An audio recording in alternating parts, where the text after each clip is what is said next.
বাড়িতে প্রতিনিয়ত এই 5 পশু পাখির আগমন লেগেছে, তাহলে তো দারুণ শুভ যোগ।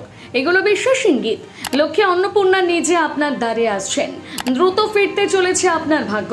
সেগুলো কি কি দেখুন। এক, টিয়া পাখি। জ্যোতিষশাস্ত্র অনুসারে টিয়া পাখি দেখতে পাওয়া অত্যন্ত শুভ একটি লক্ষণ। স্বয়ং কুবের দেবের সঙ্গে টিয়া পাখির সম্পর্ক রয়েছে, তাই শাস্ত্র অনুসারে তোতা পাখি যদি বাড়িতে আসে তাহলে আপনার ভাগ্য ফিরে যায়। এমনকি এই পাখির সংসারের অর্থাগমের সুযোগ নিয়ে আসে, চাকরিতে ব্যবসায় লাভের যোগ তৈরি হয়। অনেকেই বাড়িতে টিয়া পাখি পুষে থাকেন, কিন্তু সেটা মোটেই শুভ লক্ষণ নয়।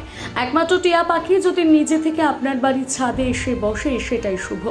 আর যদি জোড়া টিয়া পাখি আসে তাহলে তো পরিবারে বিয়ের যোগ তৈরি হয়, দাম্পত্য জীবনে সুখ শান্তি ফিরে আসে।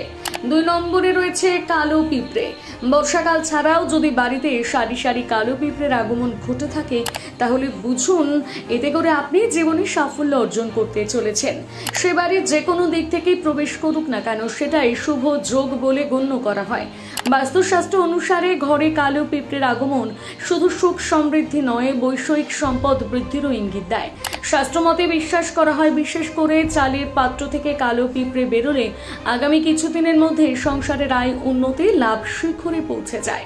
3 নম্বর, কচ্ছপ। হ্যাঁ, কচ্ছপ দেখতে পাওয়া একটা খুবই সৌভাগ্যের বিষয়, তবে এত সহজে এই জীবটিকে চোখে দেখা যায় না। তাই বাস্তুশাস্ত্র অনুসারে তামা, পিতল বা রূপোর কচ্ছপ বাড়িতে রাখা অত্যন্ত মঙ্গল। এতে করে আপনার সৌভাগ্য বদল ঘটে, সংসার থেকে সমস্ত বাধা বিপত্তি কেটে যায়, অশুভ শক্তির বিনাশ ঘটে। অনেকেই রূপোর কচ্ছপ বাড়িতে আনেন আর্থিক সমৃদ্ধির জন্য। 4 নম্বরে রয়েছে সাদা পেঁচা। কখনো যদি বাড়িতে সাদা পেঁচা আসে তাহলে বুঝে নিন আপনার জীবন পাল্টে গিয়েছে। পৌরাণিক কাহিনী অনুসারে সাদা পেঁচা হচ্ছে মা লক্ষ্মীর বাহন, তাই অনেকে লক্ষ্মী পেঁচাও বলে থাকেন। আর এই লক্ষ্মী পেঁচা যদি আপনার বাড়িতে আসে তাহলে বুঝতে হবে মা লক্ষ্মী আপনার ঘরে এসেছে আর আপনাকে দুহাত খুলে অর্থ আশীর্বাদ দেবেন। আর যাই হোক না কেন, সংসারে কখনো অর্থাভাব কিংবা খাদ্যাভাব দেখা যাবে না। এরপরে রয়েছে নীলকণ্ঠ পাখি।